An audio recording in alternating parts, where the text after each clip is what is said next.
Muy buenas tardes, mi nombre es María Yacila Díaz y el día de hoy voy a estar explicando un tema muy interesante titulado, según la lectura de Monroy, las excepciones en el Código Procesal Civil. Vamos a comenzar teniendo algunos previos apuntes que nos menciona Monroy antes de dar pase como tal a las excepciones, que son muy importantes, pues tocamos instituciones dentro del proceso civil para nosotros poder conocer un poco más a fondo y entender cómo es que se da la tratativa de este mismo código adjetivo en lo que viene a ser las excepciones. ¿Ok? Vamos a comenzar viendo lo que es el derecho a la tutela jurisdiccional. Monroy nos especifica justamente también en una de sus lecturas, en otro de los artículos que luego les estaré facilitando, de que el derecho a la tutela jurisdiccional efectiva, como ya es conocido, es el derecho que tiene toda persona que se le haga justicia, ¿verdad? Derecho que tiene toda persona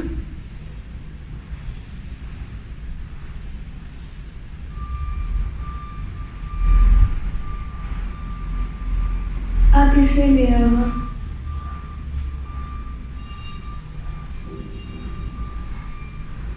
justicia. Recordemos que ante una situación en particular, cuando alguien considera que se le está siendo vulnerado algún tipo de derecho, acude a un órgano jurisdiccional en busca de tutela jurisdiccional efectiva. Es decir, de que la pretensión que él está presentando en la demanda, su petitum, pueda ser escuchado por el juez, por este órgano jurisdiccional, y se le pueda hacer justicia respecto del derecho que esta persona considera que se le está siendo vulnerado. ¿Ok? Es así como nosotros damos paso a lo que es el derecho de acción. El derecho de acción, Monroy nos menciona algo muy particular que también se complementa con algo mencionado por Peirano, y este es un derecho facultado a toda persona. Todas las personas, sean estas naturales o jurídicas, poseen el derecho de acción. Este es considerado un derecho subjetivo, público, abstracto y autónomo. ¿Ok? Es considerado un derecho subjetivo, público, abstracto y autónomo. ¿Cuándo nos referimos a que es un derecho subjetivo?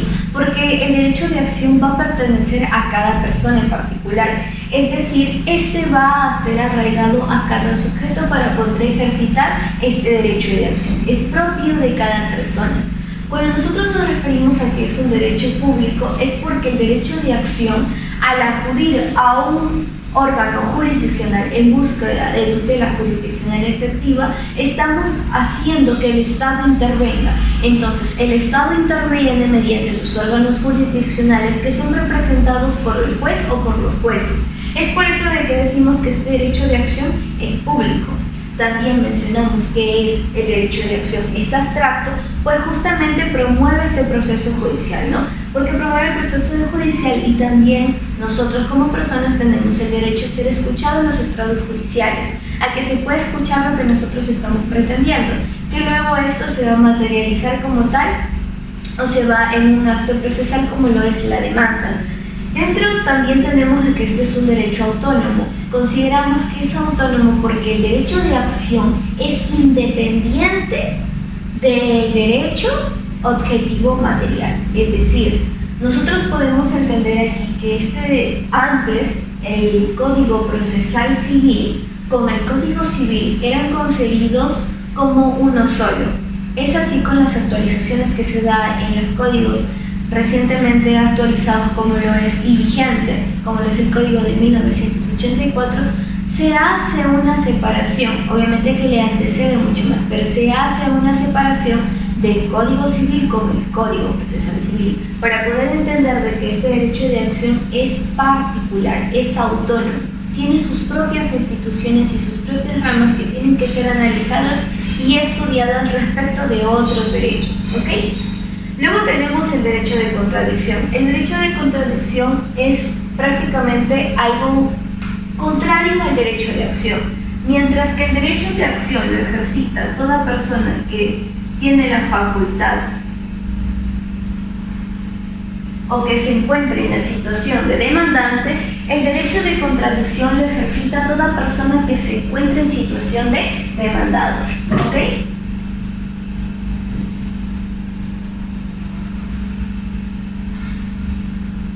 Ese derecho de contradicción tiene unas similares características al derecho de acción, pero hay una pequeña diferencia justamente entre estos dos. También es un derecho subjetivo porque es propio de cada persona poder ejercitar su derecho a la defensa, que luego vamos a ver en qué consiste, ¿no?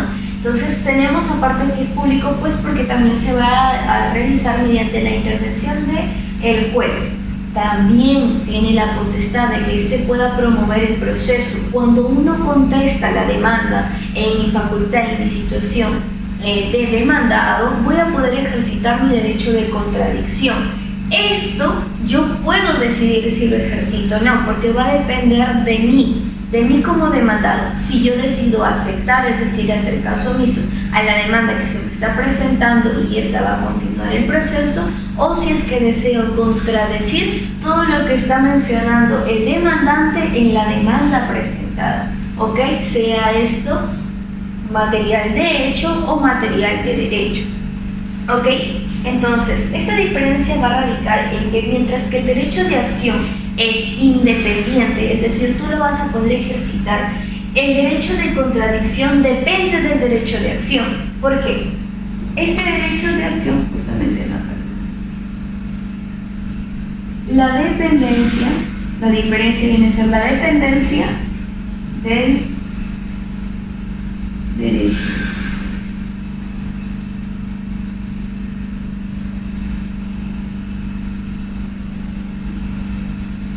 Porque mientras que el derecho, como les mencionaba, de acción, tú lo ejercitas, tú puedes demandar a quien sea, por lo que sea, según Peirano. Pero justamente podemos entender aquí que cuando tú recibes una demanda, tú justamente recién en ese momento vas a poder ejercitar tu derecho de contradicción. Porque si no existe la demanda, si no existe o si no se ha ejecutado un derecho de acción, entonces no podríamos hablar de un derecho de contradicción. Esto es lo que se nos introduce para poder tener algunos conocimientos previos, ¿ok? Luego tenemos en las manifestaciones procesales del derecho de acción y el derecho de contradicción. En las manifestaciones procesales del derecho de acción podemos encontrar de que se van a ejecutar una serie de actos procesales.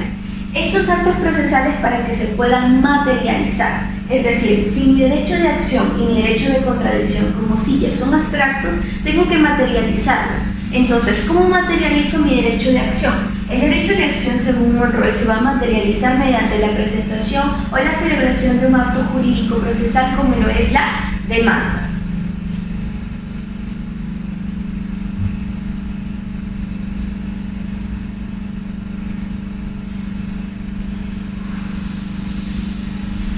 Entonces, yo puedo manifestar, procesalmente mi derecho de acción mediante el establecimiento de una demanda. Por ejemplo, si es que una persona me debe dinero, yo voy a interponer una demanda de obligación de la suma de dinero. Podemos entender aquí esta pretensión, que es lo que también nos quiere decir. En cuanto al derecho de contradicción, hay algo un tanto curioso que nos menciona Monroe justamente, y es que este se va a ejercitar. ¿Cómo se va a manifestar procesalmente? Mediante mi derecho a la defensa.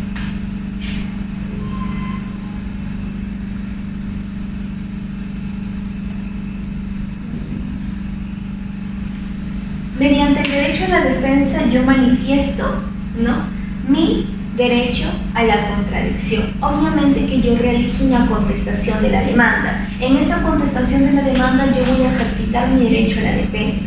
Justamente dentro de la lectura que nos menciona aquí Monroe, nos hace conocer de que dentro de este derecho a la defensa yo voy a poder tener la oportunidad de contradecir, como les mencionaba, contradecir.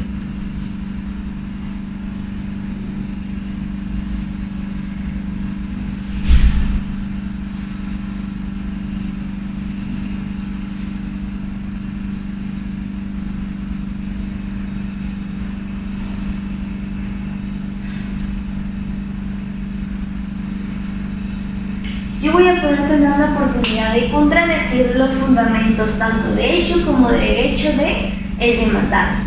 Yo voy a poder tener esta facultad de contradecir, de oponerme, no de oponerme, decir, un momento, lo que tú estás mencionando no es cierto, no es correcto, debiste invocar lo siguiente, se está incurriendo en error respecto a aquello. Entonces, todo esto lo hago yo mediante la materialización, o bueno, para ser más concretos, más precisos, mediante la manifestación de mi derecho a la defensa. Luego tenemos lo que son las manifestaciones del derecho a la defensa. Dentro de estas manifestaciones del derecho a la defensa, Monroy nos hace precisión respecto de tres. El primero es el derecho a la defensa.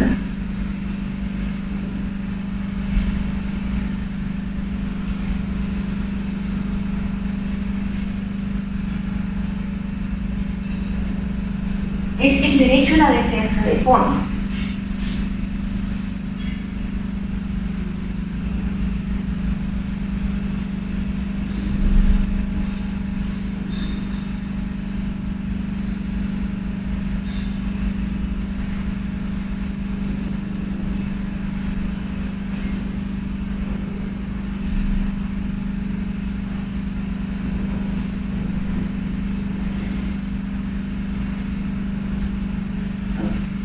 Aquí tenemos entonces tres manifestaciones. Lo que tenemos en primer lugar es el derecho a la defensa de fondo, el derecho a la defensa previa y el derecho a la defensa de forma o de sección. En el derecho a la defensa de fondo, Monroy nos manifiesta de que nosotros vamos a poder contradecir, vamos a poder defendernos respecto de qué? Respecto de los fundamentos, como lo mencionaba hace unos instantes, los fundamentos de hecho y o de derecho.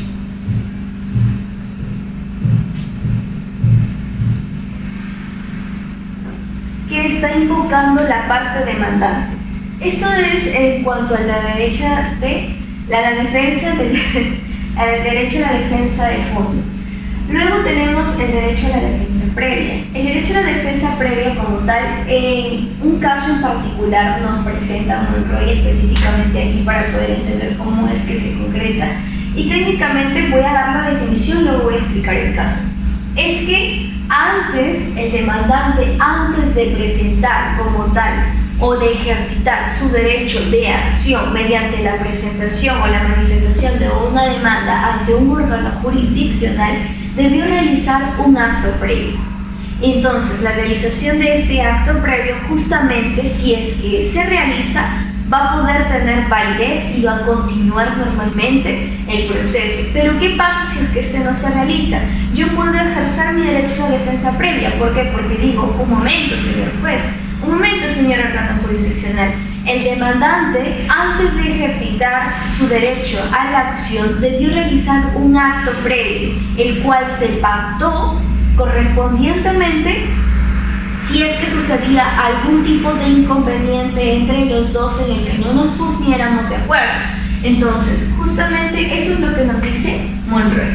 Entonces, es la participación a raíz de una omisión o no realización de un acto previo por parte del demandante.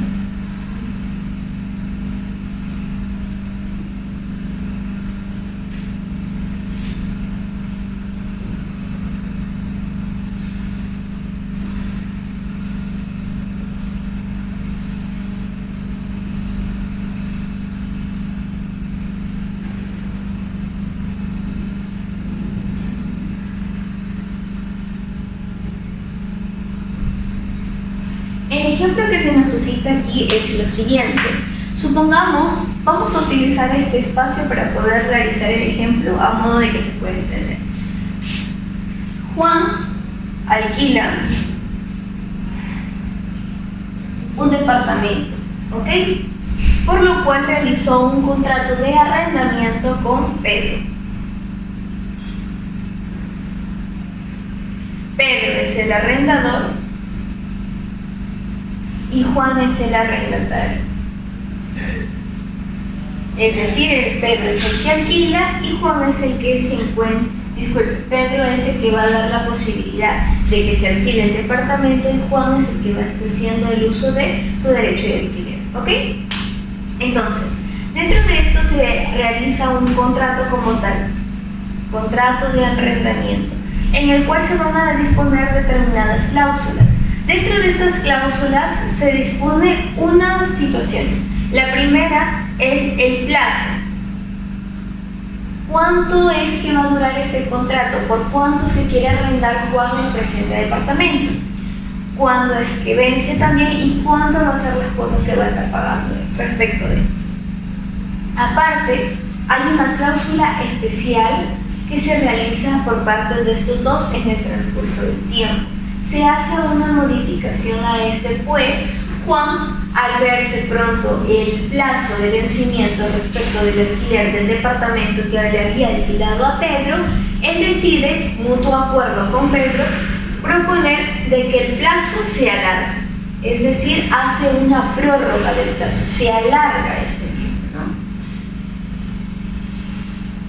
Se alarga el plazo. Y se menciona aquí, aparte, de que antes de realizar cualquier tipo de acto, es decir, de ejercitar un derecho de acción, ir a vía judicial, interponer una demanda, Pedro o incluso Juan van a tener que realizar la notificación, la notificación con una carta notarial.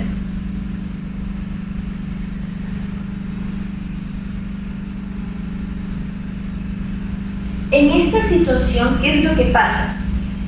De que el hijo de Pedro, vamos a ponerle el nombre Luis, el hijo de Pedro, ¿qué era lo que había hecho? Había realizado una demanda en contra de Juan, había interpuesto una demanda en contra de Juan, ¿ok? En la demanda justamente mencionaba como uno de sus fundamentos de que Juan había vencido el término, ¿no? Una vez vencido el término del contrato, él no había realizado el pago del departamento. Entonces, al pasar el tiempo, él había interpuesto esta demanda por el fundamento que les acabo de mencionar. Aparte de eso, él comienza a hacer un cuestionamiento, porque Juan dice, pero si yo con quien realicé el contrato, ¿con quién fue? ¿Con el hijo de Pedro o con Pedro? Fue con Pedro, le dice el señor abogado.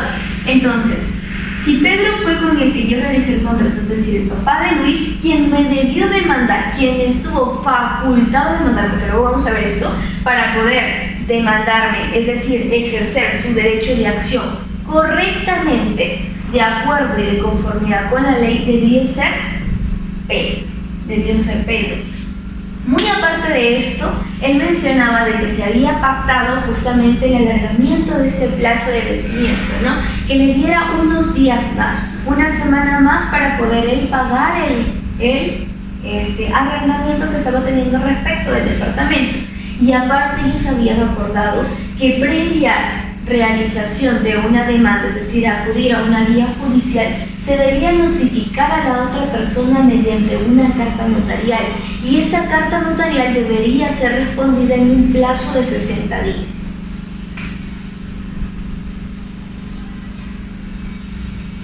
Si pasado este plazo, la persona a la que se le estaba notificando mediante esta carta notarial no respondía, ahí recién, ¿qué era lo que se iba a poder hacer? Ejercitar mi derecho de acción, es decir, acudir a una vía judicial para que se me haga tutela jurisdiccional efectiva respecto del derecho que yo siento que se está siendo vulnerado.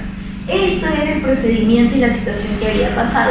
Entonces, la notificación con esta carta notarial técnicamente es este derecho el que está ejercitando, que podría ejercitar Juan, es decir, señor juez, antes como tal, bueno, aparte de que no es legítimo, no es capaz procesalmente Luis para poder interponer esta demanda, como tal, tenemos de que él puede mencionar como uno de sus alegatos de que antes de ejercitar este derecho de acción, antes de demandarse, debió notificarse notarialmente. Entonces, esto es a lo que se refiere el derecho a la defensa previa mediante el ejemplo, para que nosotros podamos entender también cómo es que se va a ejecutar. En cuanto al derecho a la defensa de forma o también denominada defensa de excepción, justamente va respecto con todo lo que tiene que ver respecto de los requisitos de la demanda. Más que de los requisitos, también tenemos con los presupuestos procesales y con las condiciones de la acción, que es algo que nosotros vamos a ver más adelante. Para lo cual, antes de dar inicio a esto, vamos a nosotros tomar en cuenta lo que es la relación jurídica material y la relación jurídica procesal. Ok, vamos a borrar esto.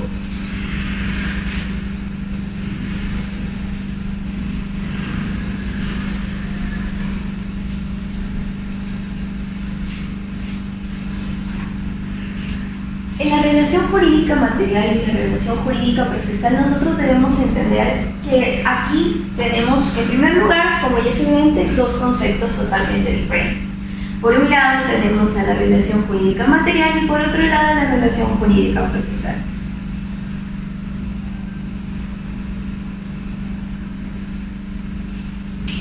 La relación jurídica material no es otra cosa sino que aquella vinculación que hay entre partes que van a conformar o van a realizar un acto jurídico en el plano del derecho material. Cuando nosotros hablamos o nos referimos al código sustantivo o al código material, estamos haciendo referencia al código civil, ¿ok? A todo lo que está suscrito en el código civil. Por ejemplo, un contrato respecto de arrendamiento, como ya lo podemos ver, todo lo que tiene que ver con obligaciones, todo lo que tiene que ver con acto jurídico, todo lo que tiene que ver con derecho de personas, con familia, con divorcio, con herencia, etcétera, etcétera.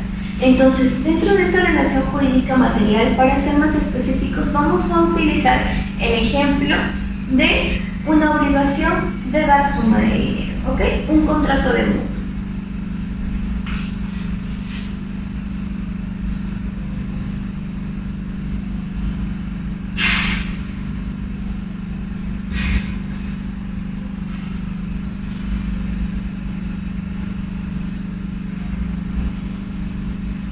Tenemos a Pedro y a José. Pedro y José son dos personas, dos muy buenos amigos que tienen un vínculo muy estrecho entre ellos dos. Hay confianza entre ellos, por lo tanto, un día Pedro, al verse en una situación de emergencia, necesita dinero y por lo cual va a acudir a José. Va a acudir a José en busca de que éste le preste la cantidad de 10.000 nuevos sueldos. Pedro va y le dice: José, por favor necesito que me prestes esta cantidad porque tengo que pagar algunas deudas que tengo con el banco. ¿Ok?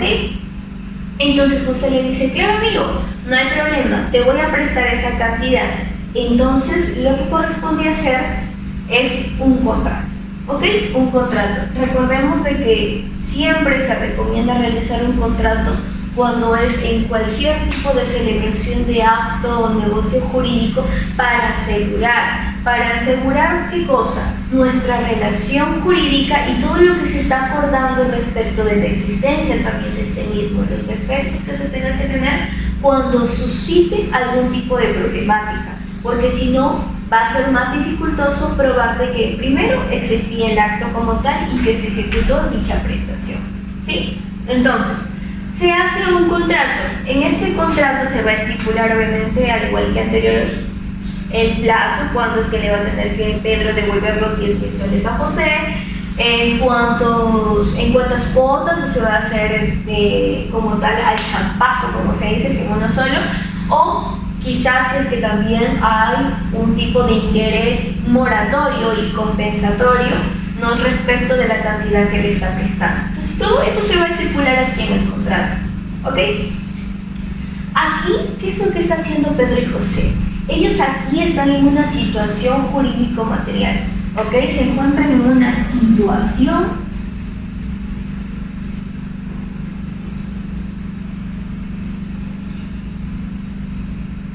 jurídico-material. En esta situación jurídico-material nosotros podemos ver que José es la persona que le está prestando, mientras José es el acreedor, Pedro es el deudor.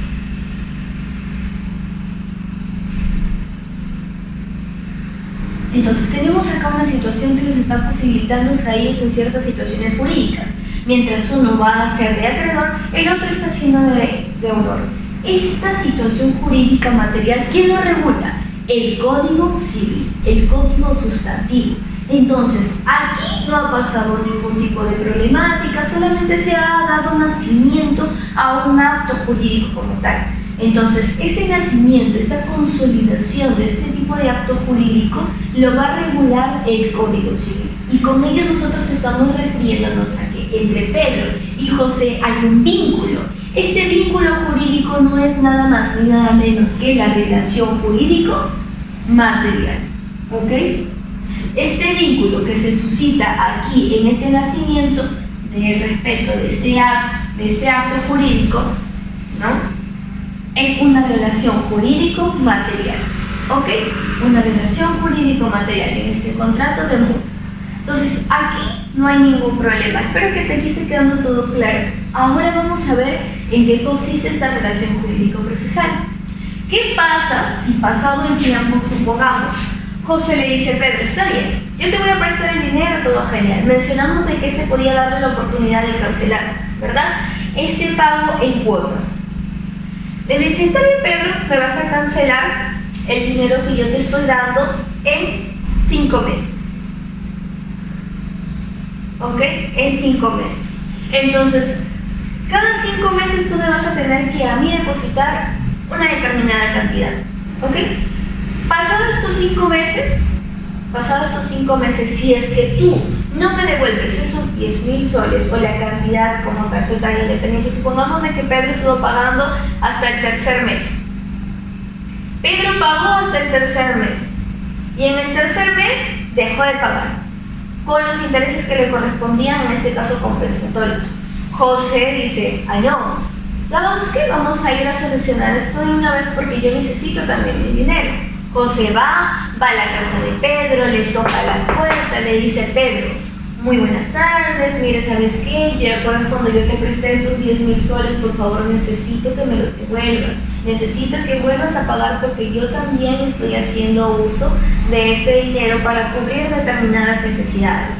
Entonces, Pedro le dice, mira, ¿sabes qué? Yo ahora no tengo, te lo pago de aquí en una semana, te vuelvo a pagar. Ok, en una semana. Pasa esa semana, tampoco Pedro le paga, José otra vez va a tocarle la puerta a Pedro, ya ve que no hay solución. Entonces, ¿qué hace José antes de hacer esto? Lo notifica notarialmente, le dice, Pedro, mira, ¿sabes qué? Vamos a ir a conciliar mejor para tener un acuerdo, ya que tú no quieres ir a pagar como tal, ya estoy yendo por una vía conciliatoria. Pedro no asiste, Pedro se rechaza justamente esto, no asiste a su omisión a esta notificación. Entonces, ¿qué es lo que necesita José? De que se le devuelva su dinero, se le devuelven su cantidad que le falta la restante respecto de lo que le había prestado a Pedro. Entonces, al ver de que Pedro no quiere hacer caso por ningún lado ni por el otro, va a aplicar un método heterocompositivo para poder solucionar este conflicto. Es decir, va a acudir a una vía judicial. José va a ejercitar su derecho de acción. ¿Listo? Entonces, una vez que pase esto, acá tenemos otra vez a José. José ahora ¿qué va a estar? Como demandado. José va a estar como demandante. ¿Quién va a estar como demandado? Pedro, ¿no? Pedro va a estar como demandado.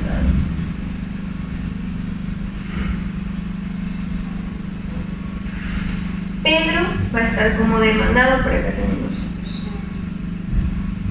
Entonces, y acá vamos a encontrar la intervención de ¿quién? De un tercero. La intervención de un tercero.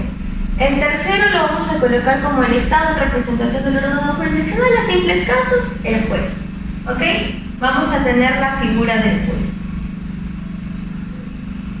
El juez, el cual va a ser el tercero que se va a encargar de solucionar este conflicto que se ha suscitado entre José y Pedro. ¿Ok? Entonces, aquí podemos ver de que José y Pedro están en una situación problemática. Surgió un conflicto porque Pedro no le quiere pagar la cantidad que le había prestado a José.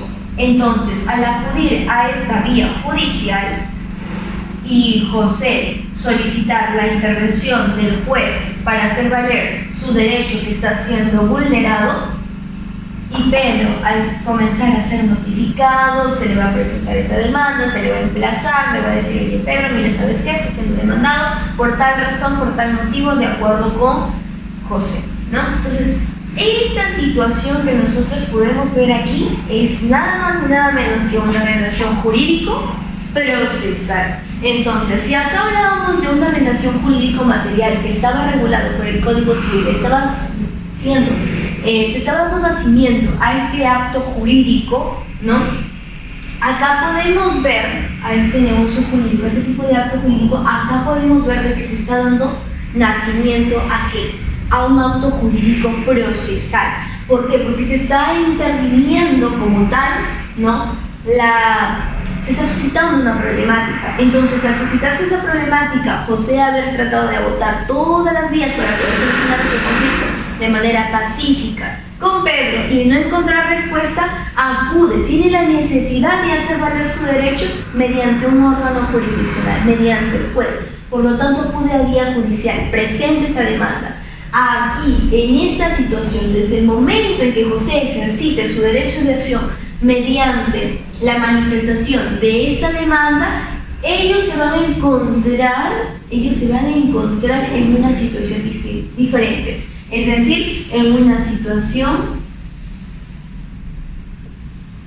jurídico-procesal.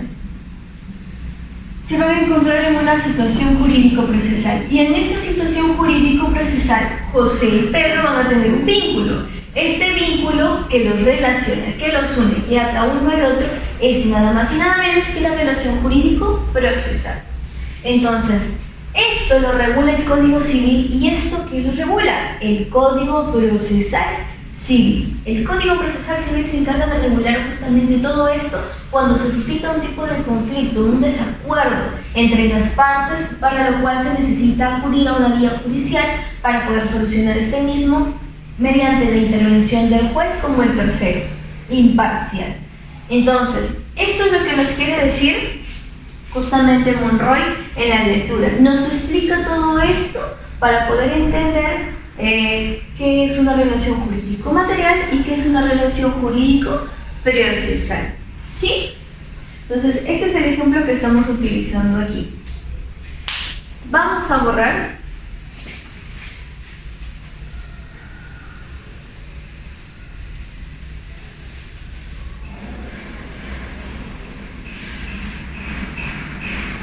Antes de borrar, vamos a colocar aquí la definición y dejar, ¿ok?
Ok.